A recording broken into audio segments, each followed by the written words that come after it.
Hi guys! It's your girl, Kip!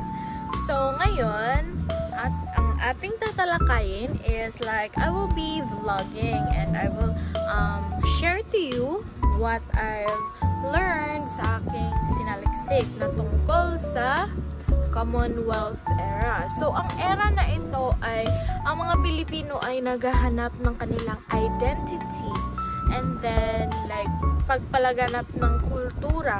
At isa pa, marami ding mga akda ang na-impluwensya sa panahong ito.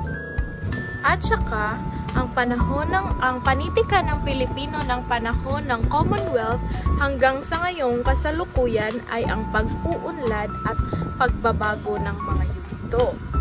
At ang mga manunulat rin ay nagsisimula ng eksperimento or they experiment something on how would they write like kanang unsay mga klase sa ilahang pagsulat sa mga tula, and also they also use different kind of language such as English, Spanish, and others. And also, Filipino has the freedom to write everything. Dahil na-impluwensya ito ng mga Amerikano. Like, ang Amerikano gali is naka-influence sa ating mga Pilipino na we can write everything what we want, like in English ba or in a Filipino version, like that something.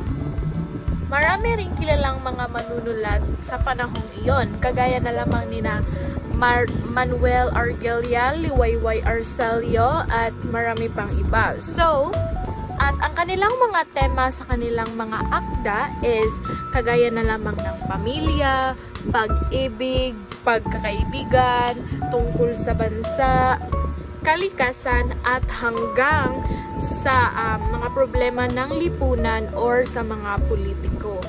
At nagkaroon din ng pag-unlad ang iba't ibang genre ng akda, kagaya na lamang ng maikling kwento, tula, nobela, at tula.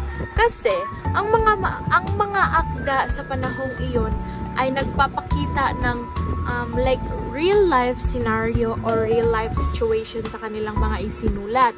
At saka maraming Pilipino ang naengganyo sa mga kanilang mga akda, at saka doon nagsimula na mas nakilala ang kanilang mga nakilala ang kanilang mga writings gali. At yun, ang panitika ng Pilipinas mula sa panahon ng Commonwealth ay patuloy na paglalakbay sa pagkilala ng sarili, pagsasalaysay ng identity at tugon sa panahon ng hamon ng buhay. So that's all for my videos today. Don't forget to like, share, and subscribe for my channel. See you on my next vlog. Bye!